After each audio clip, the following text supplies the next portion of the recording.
नमस्कार साथियों, स्वागत है आप सभी का अनअकैडमी पर। मैं हूं अंकित अवस्थी। कैसे हैं आप?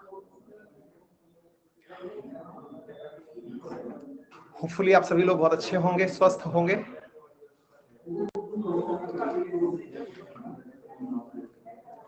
Am I audible? क्या मैं आप सभी को सही से सुनाई दिखाई पड़ रहा हूं?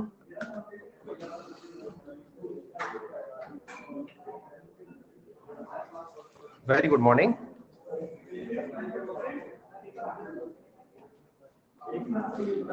और लेट होने के लिए भैया माफी, थोड़ा सा ज्यादा इंतजार करा दिया आप लोगों को, लेकिन प्लीज थोड़ा मैनेज कर लीजिए।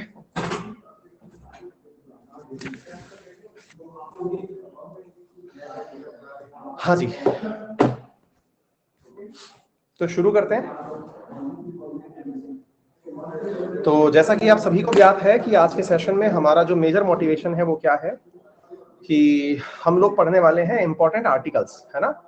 और इंपॉर्टेंट आर्टिकल्स इंडियन पॉलिटी का वो हिस्सा है, मतलब एक प्रकार से समझ के चलिए कि अगर हम उनको पढ़ लेते हैं तो हमें लगता है कि आने वाले समय में जब भी पेपर के समय हम लोगों को कुछ पढ़ के जाने की जरूरत होगी तो हम जल्दी से बस उन्हें देखेंगे और परीक्षा में चले जाएंगे, है ना।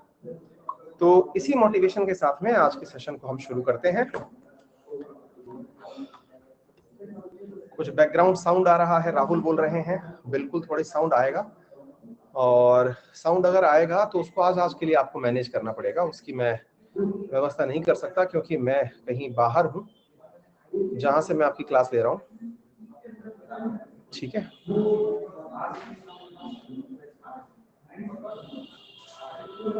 आर्यन,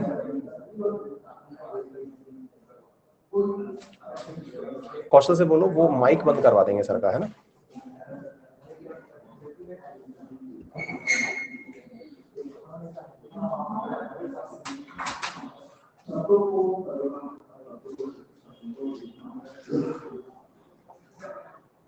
सर का माइक बंद करवा दो। हाँ जी, तो अरे यार ये मैंने क्या डाल दिया आप लोगों के लिए। एक मिनट, मैंने आपको पेड कंटेंट की फाइल जो है वो अपलोड कर दी जल्दबाजी में, आपकी वाली फाइल रह गई।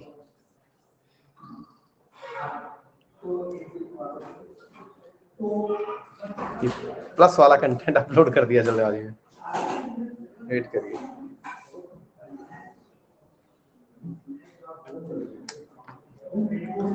भुवनेश्वर कब आ रहे हैं यार? कोशिश तो कर रहे हैं थोड़ा जल्दी आने की।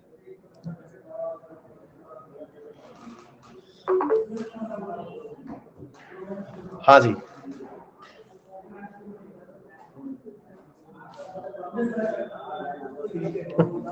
जब तक नहीं आता तब तक एडवर्टाइज कर लेते हैं, है ना। हाँ, एडवर्टाइज ये है कि आप लोगों को पता होना चाहिए बस केवल इतना कि मेरा रेफरल कोड है अंकित 10, जिसका यूज करके आप अनअकैडमी पर 10% डिस्काउंट प्राप्त कर सकते हैं, है ना। बस इतना ही विज्ञापन काफी है, ठीक है। और आप सभी ने मेरे साथ बैठ करके इंपॉर्टेंट आर्टिकल्स, पार्ट्स ये सब पढ़ लिए हैं, इंपॉर्टेंट पार्ट्स एंड शेड्यूल पढ़ लिए हैं। उम्मीद है आप सबको याद होगा। एक बार जल्दी से उनको रिवाइज करवा दीजिए ताकि मुझे भी याद आ जाए, क्योंकि मुझे तो याद रहते नहीं है, आप ही लोगों को याद रखने होते हैं और मुझे याद हो जाएंगे आप अगर आपको याद है तो। बताइए फर्स्ट शेड्यूल जो है वो क्या पढ़ाता है? फर्स्ट शेड्यूल में किसके बारे में चर्चा की गई है? यूनियन और लिस्ट के बारे में, बहुत बढ़िया।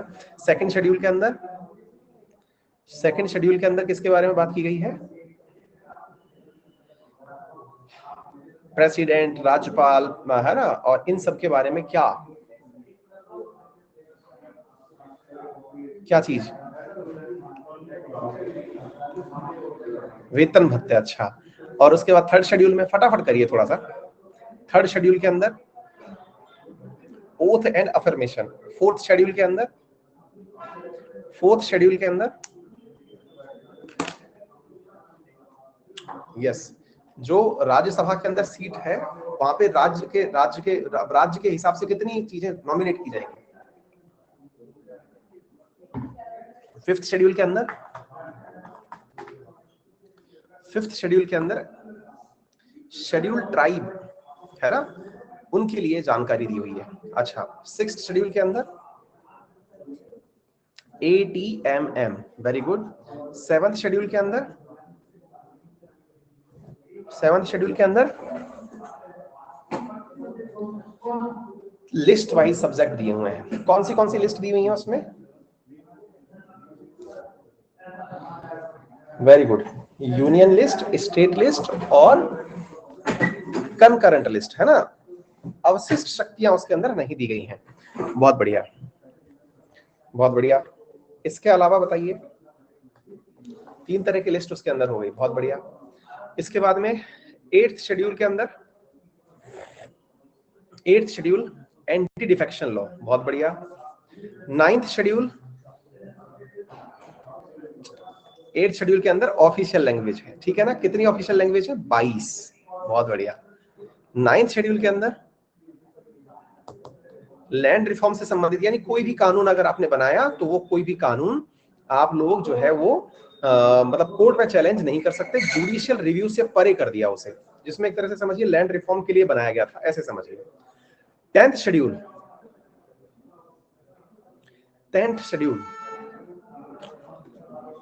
Anti defection law. कौन सा कॉन्स्टिट्यूशनल अमेंडमेंट था? कौन सा कॉन्स्टिट्यूशनल अमेंडमेंट था? बहुत बढ़िया, 52nd कॉन्स्टिट्यूशनल अमेंडमेंट 1985। बहुत बढ़िया। इसके बाद में 11th शेड्यूल पंचायतों के बारे में, है ना, उनके अधिकार वगैरह के बारे में था। बहुत बढ़िया। 12th शेड्यूल, बहुत बढ़िया यार, बहुत सही याद कर रखा है आपने तो, और क्या याद करना है। बहुत बढ़िया, शाबाश। चलिए एक बार पार्ट भी रिवाइज कर लेते हैं, देखते हैं कितना याद है आप लोगों को, थोड़ा सा देख लें एक बार। हाँ जी, फटाफट चलते चलिए। पार्ट 1। और जो लोग कहेंगे कि सर हमारी थोड़ी टाइपिंग स्लो है, हम नहीं कर सकते, उनसे मेरा निवेदन है कि आप टाइपिंग में परेशान ना हो, केवल पेन पेपर पे लिखते देखते चलें। पेपर पर लिख के देखते जा रहे हैं, है ना। तो आप उसमें देख लें कि अगर आपको पेपर पे अगर याद आ रहा है तो पर्याप्त है वो। बस मैं तो ये पूछ लूंगा कि आपको रिवाइज होने पे याद आया कि नहीं आया, है ना बेटा। अच्छा बताइए, first part UT, second part citizenship, बहुत बढ़िया। थर्ड FR, शाबाश। बस चल रही है, बस में दिए गए कुछ वादे और भी थे, दैट इज DPSP। कुछ याद आ गया? बहुत बढ़िया। पार्ट 5 या part 4A? Part 4A, very good, fundamental duties. Part 5 union, शाबाश। अब हमने प्रेसिडेंट बना लिया है। उसके बाद पार्ट 6 में स्टेट बना लिया, शाबाश। पार्ट 7 को हमने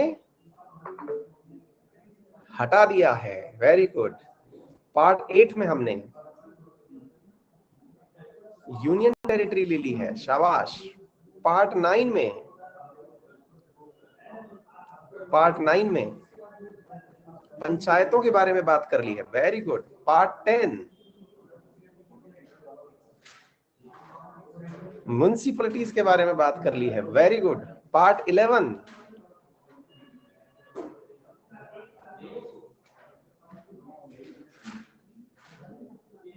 बहुत बढ़िया, कॉपरेटिव्स आ गए, वेरी गुड, कॉपरेटिव्स, बहुत बढ़िया।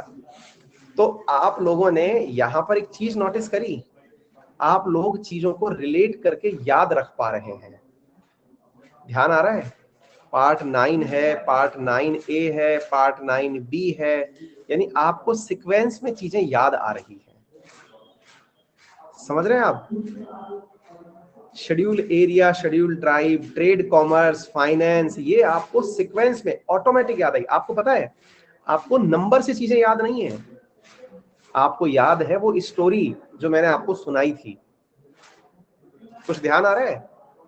आपको वो बस की कहानी याद आ रही है, आपको याद आ रहा है कि यार अब तो व्यवस्था म्युनिसिपैलिटी की हो गई, कोऑपरेटिव की हो गई, फिर शेड्यूल ट्राइब्स की भी बातें करेंगे सर, फिर आपस में ट्रेड एंड कॉमर्स की मतलब पैसों की बातचीत होगी, फिर कॉमर्स की बातचीत होगी, है, फिर साहब इनके बीच में चुनाव होंगे, फिर नौकर चाहिएंगे, है ना, सर्विसेज की बातें होंगी, फिर वो चाहिए होंगे। ये जो चीजें है ना, ये चीजें आपको बस एक बार के लिए रिवाइज करने पर आपको ऑटोमेटिक समझ में आ जाती है। यही मैंने आपसे कहा था पढ़ाते समय कि मैंने जो स्टोरी सुनाई थी ना आपको, वो इसीलिए सुनाई थी, आप लोगों ने अब वो रिलेट कर ली। देखो पार्ट 9 आपने रिलेट कर लिया, म्युनिसिपैलिटी कर ली, कोऑपरेटिव कर लिया, ये एक ही बार में चीजें रिलेट करने में आपको समझ में आ गई हैं, ठीक है ना। इसी के साथ साथ पार्ट 10 आपको समझ में आ गया, scheduled area and tribe. Hold करना बेटा 1 मिनट।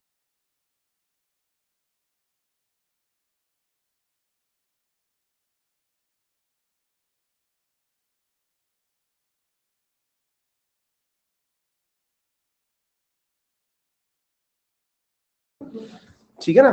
तो यहां पर आप इधर देखिए, फिर आपने कोऑपरेटिव देख लिया, शेड्यूल एंड ट्राइबल एरिया देख लिया।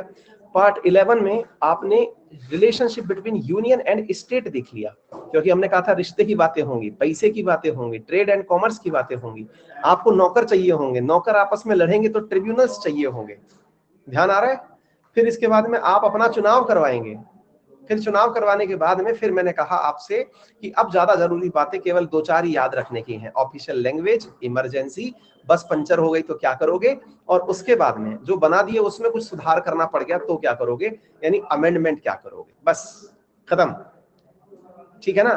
भले ही आपने समय दिया हो, लेकिन आप लोगों को अब ये बहुत जबरदस्त तरीके से चीजें याद हो गई हैं, मैं इसको लेके आश्वस्त हूं। उम्मीद है आप लोग भी आश्वस्त होंगे कि आपने कुछ नया सीखा है, आपको कुछ याद हुआ है कि नहीं। तो कुल 25 आर्टिकल हमने याद कर लिए, शेड्यूल हमने याद कर लिए, ठीक है बेटा।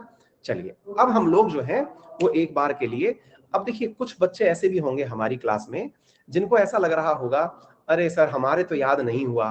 तो बेटा याद इसलिए नहीं हुआ ना क्योंकि आपने अपने इस ऊपरी पाले पर जोर देने की कोशिश नहीं करी, है ना। अगर आप थोड़ा सा भी जोर दिए होते यहां पर करने के लिए तो निश्चित ही आपको याद हो जाता, पर आपने थोड़ा सा अपने आप को खाली रखा, और ऊपरी पाला जिसका खाली है उसके तो हालत वैसे ही खराब होनी है ना। लेकिन आप थोड़ा सा भी प्रेशराइज करेंगे खुद को तो आप मेरे साथ साथ याद कर पाएंगे, ठीक है। आ जाओ बेटा चलते हैं। तो आर्टिकल 1, अब मैं आपको कुल मिलाकर के 80 आर्टिकल हैं जो याद कराऊंगा, और आप देखना आप इनका अभ्यास ऐसे करोगे उंगलियों पर लिख करके, ये वादा है, ठीक है। सारा कंटेंट डाउनलोड कर सकते हो, 1% भी टेंशन की जरूरत नहीं है, एक बार के लिए हम रिवाइज करते हैं, ठीक है बेटा। Article number 1, name and territory of the union, that is article number 1, ठीक है। तो हम लोगों को ये चीज यहां पर याद रखनी है, ठीक है। नंबर 3 में क्या है, formation of new state and alteration of areas and boundaries और name of the existing state. अब कैसे याद रखना है मैं आपको बताता हूं। पहली चीज तो आपको ये याद रखना पड़ रहा है कि आर्टिकल 1 क्या है। दूसरा दूसरा आर्टिकल 3 के बारे में आपको याद क्यों रखना है, मैं इसके पीछे कारण बता देता हूं आपको। देखिए इन दिनों पश्चिम बंगाल चाहता है, वेस्ट बंगाल चाहता है कि उसका नाम बदल करके बांग्ला रख दिया जाए। क्या रख दिया जाए, बांग्ला। वेस्ट बंगाल ने इसके लिए सिफारिश भी की हुई है केंद्र सरकार से कि नाम बदल दो। तो क्या नाम बदला जा सकता है, इसके बारे में जो आपको जानकारी प्राप्त होनी चाहिए वो कहां से होनी चाहिए, formation of new state and alteration. Ma'am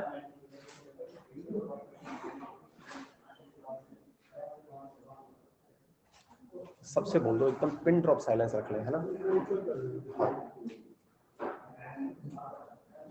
ठीक है। तो यहां पर सबसे इंपॉर्टेंट चीज क्या निकल के आई कि वेस्ट बंगाल का जो नाम है वो क्या रखना है, वो रखना है बांग्ला रखना है। इसके लिए क्या हुआ है, formation of new state and alteration of areas boundaries और name of the existing state, तो वो इस आर्टिकल के माध्यम से किया जाएगा। क्या आपको मेरी बात समझ में आई। ये वाला आर्टिकल आपको इसलिए याद रखना है कि कौन सा आर्टिकल है जो इस चीज के लिए हमें जिम्मेदारी देता है, तो वो ये वाला है। अब ये जो सबसे इंपॉर्टेंट आर्टिकल्स की सूची शुरू होती है, जो सबसे इंपॉर्टेंट आर्टिकल्स की सूची शुरू होती है वो यहां से शुरू होती है, ठीक है ना। इस तरफ आप देखिए आर्टिकल 13, आर्टिकल 14, आर्टिकल 16, ठीक है। इधर देखिए 17, 19, 21। आप कहेंगे सर गिनती भूल गए हैं लगता है आप बीच में से, यहां से 4, 5, 6, 7 ये सब उड़ा दिए। इसलिए उड़ा दिए क्योंकि पेपर में उनसे सवाल पूछे ही नहीं गए हैं।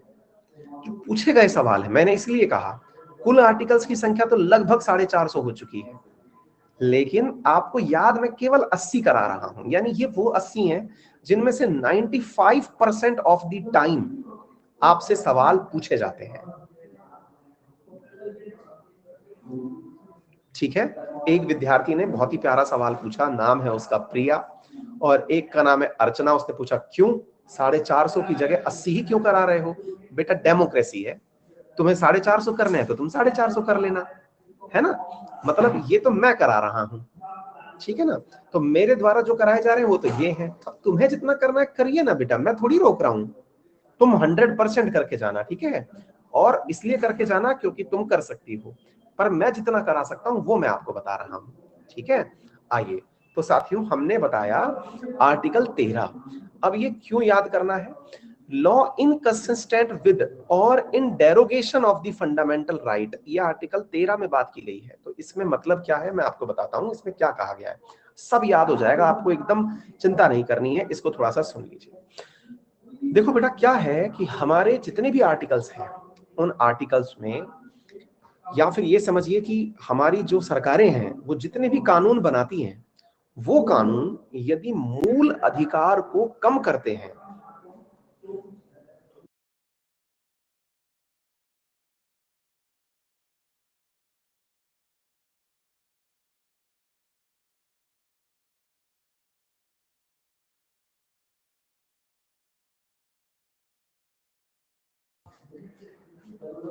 तो हुआ ये कि हमने लॉ इनकंसिस्टेंट विद और in derogation with fundamental right की जब हमने बात करी, तो क्या है कि भाई अगर मान लीजिए एक बार के लिए हम इस बात को माने, क्या माने कि भाई अगर मान लीजिए कि हमारी संसदों ने कोई कानून बना दिया, और कोई कानून बना दिया और सुप्रीम कोर्ट को लग रहा है कि वो फंडामेंटल राइट का उल्लंघन कर रहा है, एक बार के लिए सुप्रीम कोर्ट को ये फीलिंग आ गई कि साहब, मतलब ऐसा लग रहा है कि नहीं यार, ये तो आपने कानून बना तो दिए लेकिन ये फंडामेंटल राइट के हिसाब से सही नहीं है।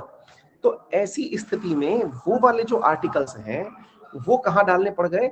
मतलब वो जो आर्टिकल है जिसके माध्यम से सुप्रीम कोर्ट को ये पावर मिलती है, वो सुप्रीम कोर्ट को जो पावर मिलती है वो आर्टिकल नंबर 13 से ही मिलती है। आ गई बात समझ में? इतनी बात क्लियर हो गई? यानी एक तरह से समझिए तो जो जुडिशियल रिव्यू का अधिकार है सुप्रीम कोर्ट को, वो कहां से मिला? तो वो आर्टिकल नंबर 13 से ही मिला। क्लियर है? तो उम्मीद है कि आप लोगों को यह बात अच्छे से समझ में आ गई होगी। आगे चलते हैं। आर्टिकल नंबर 14, ये एक प्रकार से समझिए कि देश में आज जितने भी प्रकार के कानून बन रहे हैं, देश के अंदर जितने भी प्रकार के वर्ग हैं जो हैं, वो सारी चीजें जो है वो आर्टिकल 14 के तहत ही बनाए जा रहे हैं। यानी हम कहते हैं ना हमारे देश में कानून का शासन है। अब एक विद्यार्थी ने पूछा, सर फिर आर्टिकल नंबर 32 किसके बारे में बात करता है? जब यही सारी बातें ये कर लेता है तो फिर 13 नंबर की बातें आपने कही, 32 क्या बात करता है? 32 के अंदर कुछ आपको मूल अधिकार दिए गए हैं जो पूरे भाग 3 में दिए गए। फंडामेंटल राइट का जो पार्ट है ना, भारत के संविधान का पार्ट 3, उसमें जो आपको सुविधाएं दी गई हैं, उन फंडामेंटल राइट्स पे अगर कोई भी उल्लंघन होता है तो उसके लिए आप जा सकते हैं सुप्रीम कोर्ट। दोबारा समझिए, बहुत महत्वपूर्ण है ये जानकारी। पार्ट 3 के अंदर जो भी आपको आर्टिकल मिला है, मान लो कि आपको लगता है कि आर्टिकल 13 भी सही से अप्लाई नहीं हो पा रहा, तो आप 32 के अंदर सुप्रीम कोर्ट शिकायत करने जा सकते हो कि सर जी सुनवाई नहीं हो रही हमारी। ठीक है? पार्ट 13 जो है वो सुप्रीम कोर्ट को खुद से ये पावर देके बिठाया हुआ है कि अगर अगर आपको लगता है सुप्रीम कोर्ट महोदय, हाँ, अगर आपको लगता है कि इन नेताओं ने जो कानून बनाए, ये कानून बिल्कुल वैसे नहीं है जैसे कि संविधान में लिखे गए हैं, तो आप अपने लेवल पर ही उनके बारे में चर्चा कर। एक तरह से समझो, पार्ट 13 तो सुप्रीम कोर्ट को खुद से ही पावर दे देता है कि वो खुद से कोई एक्शन ले। भाई एक बात बताओ, आपको कोई परेशानी हो रही है और मुझे आपकी बिना शिकायत करे ही समझ में आ रही है। आपने अभी कहा सर पीछे से बहुत सारी नॉइस आ रही थी, तो आपकी उस नॉइस का इलाज करने के लिए मैंने आसपास जितना भी पॉसिबल था आवाज कम कराने का प्रयास किया। दिस इज आर्टिकल 13, कि मैंने खुद से ही डिसाइड कर लिया कि बच्चों को कुछ दिक्कतें हो रही होंगी, ये मैंने खुद से डिसाइड कर लिया और मैंने अपने लेवल पे समाधान कर दिया। एक है दूसरा ऑप्शन, दैट इज आर्टिकल 32। अब आर्टिकल 32 है कि आपको परेशानी आ रही है तो आप लिख के भेज रहे हैं। क्या आपको मेरी बात समझ में आ रही है? तो वो कंप्लेंट है। तो 32 इज ए कंप्लेंट और 13 इज ए सुनो मोटो। अपने आप से सोच लिया हमने कि हाँ भाई कोई इशू होगा तो देखते हैं क्या दिक्कत है। ठीक है, आगे बढ़े, इसलिए आपको याद रखना है, ठीक है।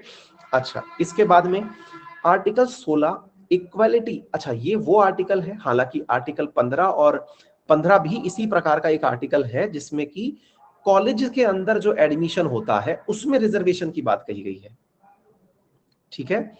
Equality of opportunity in matter of public employment, ये आर्टिकल 16 का हिस्सा है, ठीक है। आर्टिकल 16 जो आज हमको रिजर्वेशन की बातें हम लोग करते हैं, वो आर्टिकल 16 का पार्ट 5 में दिया गया है कि सरकारी नौकरी में रिजर्वेशन होना चाहिए, ठीक है। और जो आर्टिकल 16 का जो 6 है उसमें ईडब्ल्यूएस कैटेगरी जो है, उस ईडब्ल्यूएस कैटेगरी के लिए, इकोनॉमिकली वीकर सेक्शन के लिए जो भी मतलब सहूलियतें देने की बात की गई हैं वो इस आर्टिकल 16 के भाग 6 में कही गई है, ठीक है। आर्टिकल 15 में सरकारी कॉलेज में इक्वालिटी की बात की गई है, मतलब कॉलेज में आप एडमिशन लेंगे तो आपको रिजर्वेशन, जो रिजर्वेशन शब्द है ना, ध्यान से सुनिए, जो रिजर्वेशन शब्द है वो 15 और 16 में डिराइव हुआ है, ठीक है। आगे बढ़ते हैं, ये सबसे इंपॉर्टेंट आर्टिकल जिसके माध्यम से देश के अंदर छुआछूत का अंत हुआ, अबॉलिशन ऑफ अनटचेबिलिटी, ठीक है, दैट इज आर्टिकल नंबर 17। ये वो आर्टिकल है, ये थोड़ा सा मैंने यहां नंबरिंग डाल दी थी, कई जगह डाली, कई जगह जल्दबाजी में नहीं डाली, कोई बात नहीं। आर्टिकल 19 वो वाला आर्टिकल है। हाँ भाई Neeraj, thank you so much, मेरी तरह बनना है, थोड़ा रुको, बनाते हैं तुम्हें, थोड़ी देर रुक जाओ, पढ़ लो बेटा, बार बार मैसेज मत करो, बनाते हैं तुम्हें, अभी इंतजार करो थोड़ा, बस मट्टी वट्टी ले आओ, हम बनाते हैं बढ़िया से, है ना। अब पढ़ लो एक बार। ये वो आर्टिकल है, आर्टिकल नंबर 19, जिसमें कि फ्रीडम ऑफ स्पीच, यानी समझिए कि पत्रकार जो है, जो पत्रकार हैं उनके लिए ये रामबाण है, मतलब यदि ये ना हो तो पत्रकारिता ना हो। क्या आप मेरी बात समझ पा रहे हैं भाई? अगर पत्रकारिता बचानी है तो आर्टिकल 19 बचाना है, क्योंकि पत्रकार जो भी फ्रीडम ऑफ एक्सप्रेशन के नाम पर, ठीक है, फ्रीडम ऑफ एक्सप्रेशन के नाम पर जो भी अपने अखबारों में लाइन लिख रहे हैं या फिर जो चर्चाएं इधर उधर कर रहे हैं, वो सब इसी से डिराइव हुई है। आज सुबह की क्लास में भी जब मैंने आप लोगों को विकीलीक्स वाला मामला बताया था तो इसी के अंदर बताया था। क्लियर हो गया? बहुत बढ़िया। आर्टिकल 21, आपको लगता है कि सर मैं रात को सोऊं तो मुझे बहुत ज्यादा नॉइस नहीं आनी चाहिए, पढ़ रहा हूं तो मुझे आवाज नहीं आनी चाहिए, ठीक है। इसी प्रकार से सर मैं ना रात को सोऊं तो मुझे डिस्टर्बेंस नहीं आना चाहिए। अच्छा, दूसरा, मैं कहीं जाता हूं तो इससे आपको क्या लेना देना, मेरी अपनी प्राइवेसी है। ये जितनी भी चीजें हैं, राइट टू प्राइवेसी हुआ, है ना, राइट टू स्लीप हुआ, राइट टू वॉक हुआ, राइट टू फ्रेश एयर हुआ, ये जितने भी प्रकार के राइट है जिससे आप लोग ये कहते हैं कि मैं जिंदा हूं, मैं इंसान हूं, तो ये कहां से डिराइव होता है? फ्रॉम द आर्टिकल नंबर 21, यानी 21 नंबर लाइफ जो आर्टिकल जो है, it is a protection of life and personal liberty, यानी आप क्या हैं, ये जो है, ये सौभाग्य ने एकदम सही कहा, बिल्कुल, राइट टू डाई भी सौभाग्य अब इसमें आ गया है मेरे भाई, क्योंकि यूथेनेशिया को जब 2018 में सुप्रीम कोर्ट ने अलाउ किया, मैंने अभी कुछ दिन पहले ही एक वीडियो किया है, आप देख लीजिएगा कि अब 1 मिनट में भी मर सकेंगे लोग, है ना, उस पर एक वीडियो किया है, यूट्यूब पर देख लीजिएगा, उसमें मैंने यूथेनेशिया बताया है, इच्छा मृत्यु बताई है, और उस इच्छा मृत्यु वाले केस में पैसिव यूथेनेशिया को मैंने बताया है, और पैसिव यूथेनेशिया जो है वो इंडिया के अंदर सुप्रीम कोर्ट ने अलाउ कर रखा है, डॉक्टर डेथ ने जो मशीन बनाई है ना, वो वाला। बात समझ में आ गई? क्लियर हो गया? हाँ, राइट टू फॉरगटन भी आया था अभी, वो भी लाइफ राइट टू इसके अंतर्गत ही आया था, राइट टू फॉरगटन भी, कि मुझे भुला दिया जाए, ठीक है। चलिए आगे बढ़ते हैं साथियों, आर्टिकल 21 यहां तक हो गया, आगे चलते हैं। तो आपको आर्टिकल 21 जीने का अधिकार देता है, ठीक है। आगे चलते हैं इसके बाद में। हाँ भाई, एक बार के लिए मैं पोल करा के फिर से पूछ लेता हूं, क्या मैं आप सभी को सही से सुनाई और दिखाई पड़ रहा हूं?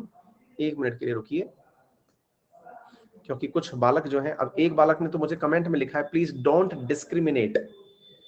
भाई क्या डिस्क्रिमिनेट कर रहे हैं? वो काफी देर से कह रहा है सर सुन लो मेरी बात, सर सुन लो मेरी बात, हमें समझ में नहीं आ रहा है वो सुनाना क्या चाह रहा है। हद है। मतलब आर्टिकल पढ़ते पढ़ते बच्चे जो है वो डिस्क्रिमिनेशन के बारे में भी चर्चा करने लग जाते हैं। ये पॉलिटी का जो है नकारात्मक असर है। हाँ जी, उसे लगता है कि अब उसे भी मूल अधिकारों का प्रयोग करना चाहिए, उसे भी अब फंडामेंटल राइट का उपयोग करना चाहिए, है ना। गुड है, अच्छा जा रहे हो। आगे चलते हैं साहब। आर्टिकल 21A, आर्टिकल 21A बाद में ऐड किया गया आर्टिकल है। एक विद्यार्थी कह रहे हैं सर प्लीज एक्सप्लेन। अच्छा वही है नागेंद्र जो बार बार लिख रहा है प्लीज एक्सप्लेन। बालक एक्सप्लेन इससे ज्यादा नहीं कर सकता, इससे ज्यादा करते ही है ना 60,000 रुपए की कम से कम फीस लगती है। ये लिमिटेड है, मतलब लिमिटेड ऑफर है। ट्रेलर देख रहे हो आप मूवी का, मूवी देखने के लिए फुल फीस लगती है दोस्त, है ना। तो वो आपको थोड़ा सा जो है उसके बारे में विचार करना पड़ेगा।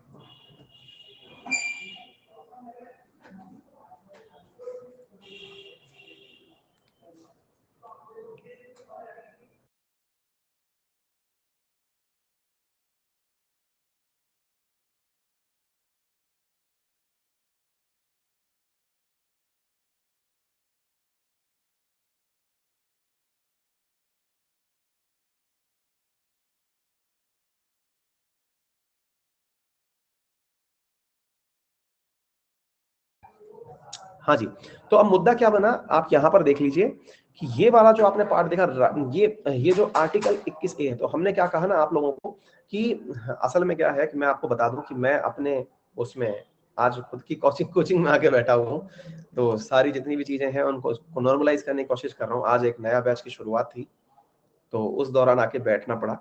अदरवाइज तो मैं अपने ऑफिस में रहता हूँ जहाँ से आपकी क्लासेस हो रही होती हैं, लेकिन दोनों को मैनेज करने की कोशिश की है। थोड़ी सी बाधाएं आपको आ रही होंगी, उसके लिए मैं खुद भी परेशान हो सकता हूँ, और आपसे इस चीज के लिए माफी भी मांगता हूँ कि आपको मेरी वजह से असुविधा हुई है, उसके लिए खेद है मुझे। ठीक है, हाँ जी, हाँ तभी शर्ट पहना हुआ, आपको जुगाड़ दिख रहा होगा ना। हाँ वेरी गुड। चलिए तो आगे बढ़ते हैं साथियों। 21A के बारे में हम बात करते हैं, राइट टू एलिमेंट्री एजुकेशन। अब इसमें क्या है साथियों, राइट टू एलिमेंट्री एजुकेशन, शिक्षा का अधिकार जो है वो 21A के अंतर्गत बात की गई है ना।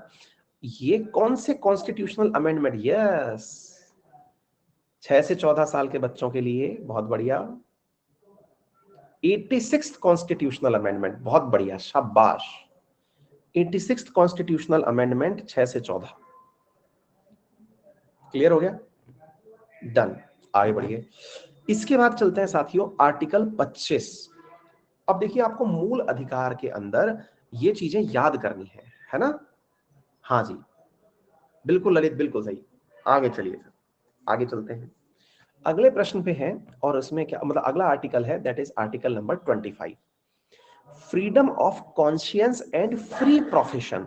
यानी कि ये वो है जिसके आधार पर, एक ये वो चीज है जिसके आधार पर आपको कौन से भगवान को मानना है, कौन सी प्रैक्टिसेस करनी है, क्या नहीं करना है, ये सब जो है ना ये इसी के तहत आता है।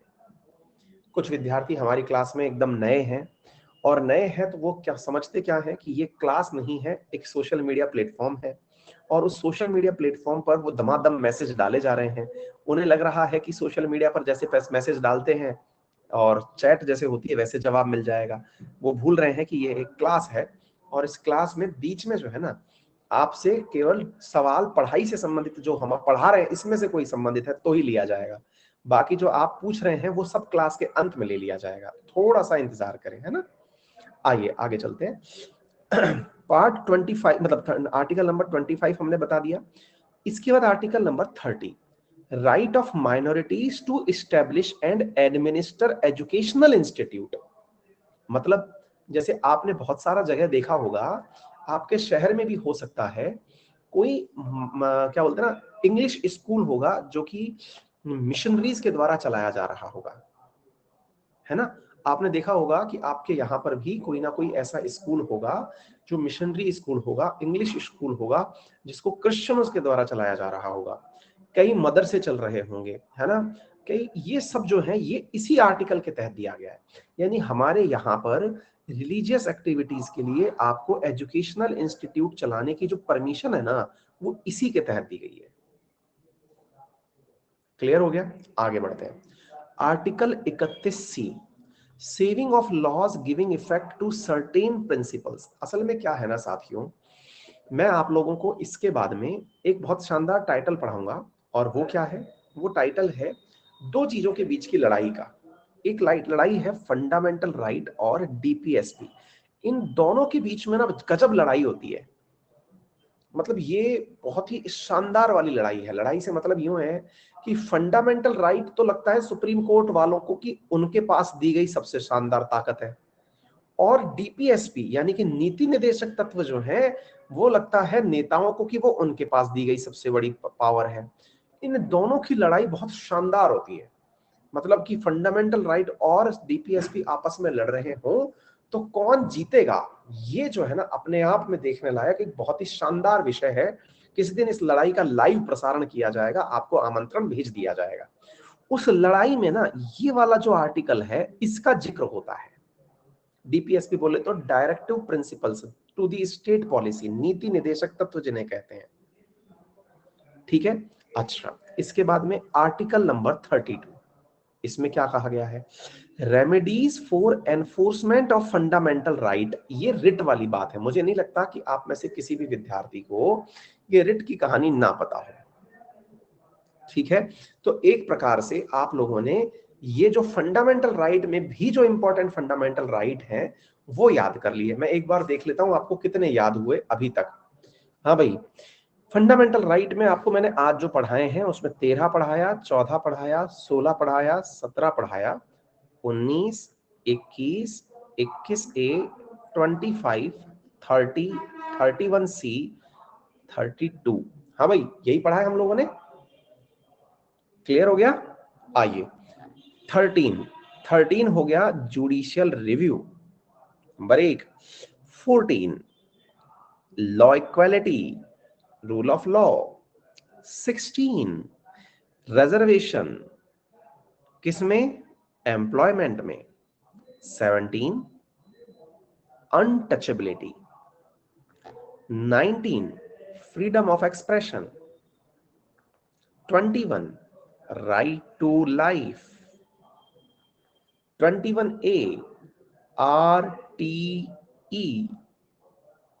25 freedom of thought, freedom of expression. ये सब इसी के अंदर आता है। यानी कि आप जिस भी धर्म को माने, जिस भी प्रथा को माने, वो सब इसी के अंदर। Freedom of thought, freedom of expression, article 25। Article 30, आपने मिशनरीज स्कूल देखी होंगी, यानी रिलीजियस जो आपने मतलब जो माइनॉरिटीज हैं उनकी जो स्कूल्स हैं वो आपने इसी में देखी हैं। 31C, कुछ बचा के रखना है डीपीएसपी के लिए। 32 रिट्स।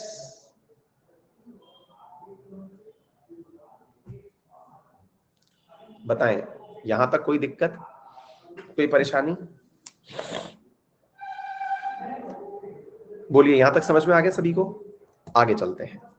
32 तक आर्टिकल हो गया सभी का। आगे चलते हैं, अब इनको याद करते हैं। अब यहां पे आ गए 35 के बाद के आर्टिकल्स, है ना? इसमें साथियों 38, 40 ये बहुत ज्यादा चर्चा में रहने वाले आर्टिकल हैं। मतलब आप इनको इग्नोर नहीं कर सकते, ये वो आर्टिकल्स हैं। ठीक है भाई, अब जैसे एक व्यक्ति है, उसने कहा सर मार्शल लॉ वाला भी बता दीजिए। बेटा मैं तो अभी इसमें से बहुत सारे आर्टिकल्स बता सकता हूँ, है ना? मैं आपको आर्टिकल्स की संख्या तो पूरे की पूरे बता सकता हूँ, पर मुसीबत ये है कि कौन सा छुड़वाना है, कौन सा लेस प्रायोरिटी का है, वो थोड़ा सा मुझे अधिकार ले लेने दो। आपको हो सकता है वो आर्टिकल याद हो, है ना? पर मतलब मेरा निवेदन ये है कि आपका ज्ञान जितना है मुझे उतना नहीं है। आप सबसे निवेदन है कि जो छोटा मोटा है केवल उतना सा आप याद कर लें। आर्टिकल नंबर 38 पर चलते हैं। State to secure a social order for the promotion of welfare of state. मतलब एक प्रकार से ये समझिए कि आज देश में जितनी भी चीजें हो रही हैं, नेता नांगले जो भी कर रहे हैं, चाहे वो आपको लगता है कि भाई अपलिफ्टमेंट के नाम पर आप किसी को कुकर बट रहे हैं, चाहे किसी को सिलेंडर बट रहे हैं, चाहे किसी को गैस बट रही है, यानी कि एक प्रकार से समझिए कि वेलफेयर ऑफ स्टेट करने के नाम पर, चाहे वो जमींदारी एक्ट का मतलब वो किया जा रहा है कि भाई खत्म करो, सब जमीनों को बराबर बांट दो, ये सब चीजें जो हैं आर्टिकल 38 से ही ओरिजिनेट होती हैं। यही नेताओं का वो है, मतलब धर्म है। क्लियर हो गया? आर्टिकल 40, आर्टिकल 40 जो है ये मतलब समझिए कि भारत वालों ने आजादी के बाद जब संविधान भी बन गया उसके बाद अगर कोई चीज बनाने का प्रयास किया, मतलब कई बार तो लोग मजे लेते हैं इस बात के बारे में कि भाई देश में आजादी आ गई, आजादी के दौरान तो हमने सब कुछ बनवा लिया, अंग्रेज चले गए तो उसके बाद हमने खुद से जो बनाई चीज वो क्या थी? बोले पंचायत। आजादी के बाद जो सबसे बड़ा हमने इंस्टीट्यूशन विकसित किया ना, जो हमारी अपनी, भाई वैसे तो हमारा पूरा पूरा संविधान कहीं ना कहीं से कट कॉपी पेस्ट सा फीलिंग आती है ना, लेकिन जो हमने खुद से डिराइव किया कोई इंस्टीट्यूशन है वो हमने पंचायत से लिया। हाँ अमित, लास्ट में बेटा 5 मिनट का मैं दूंगा, आंसर राइटिंग टिप भी दूंगा, वेट करिए, है ना? बिल्कुल बिल्कुल बिल्कुल। आपको आंसर राइटिंग टिप्स काम में आ रही हैं सबको? ठीक है, तो अभी बस इसके बाद में इस वाले पेज को याद कर लेते हैं, उसके बाद में आंसर राइटिंग टिप पर ही चलने वाले। रोज हम 5-7 मिनट का वो प्रैक्टिस जरूर करेंगे, है ना? तो हमने ऑर्गेनाइजेशन ऑफ विलेज पंचायत के बारे में बात कर लिया। अब है यूनिफॉर्म सिविल कोड, ये है यूसीसी, जिसको लेकर के आपने ट्रिपल तलाक के मुद्दे पर सरकारों को काम करते हुए सुना है। That is article number 44। ठीक है, पंचायत देख लिया, ट्रिपल तलाक का मुद्दा देख लिया। 45, provision for early childhood care and education to the children below the age of 6 year.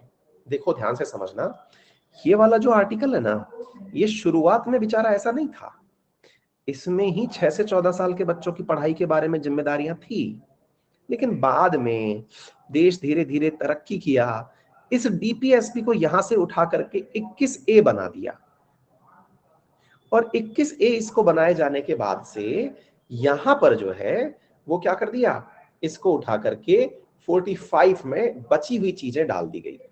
मतलब एलिमेंट्री एजुकेशन तो यहां डाल दिया, और जो 6 से 14 वाली बात थी वो मूल अधिकार में ले गए।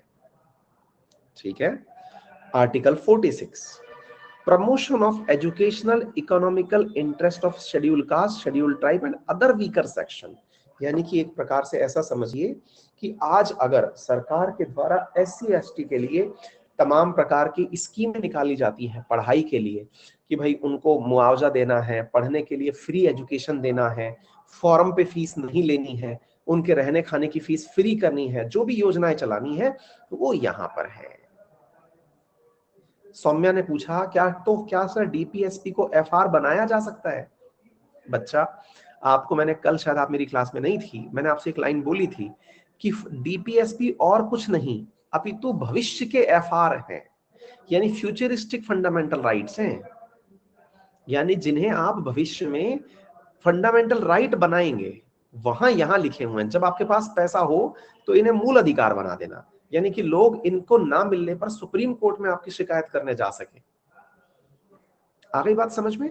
भाई कल को अगर ऐसा लगता है हमको कि पर हमको मिलने चाहिए थे लेकिन मिले नहीं, तो शिकायत करने आप सुप्रीम कोर्ट में जा सकें, ये वो चीज है।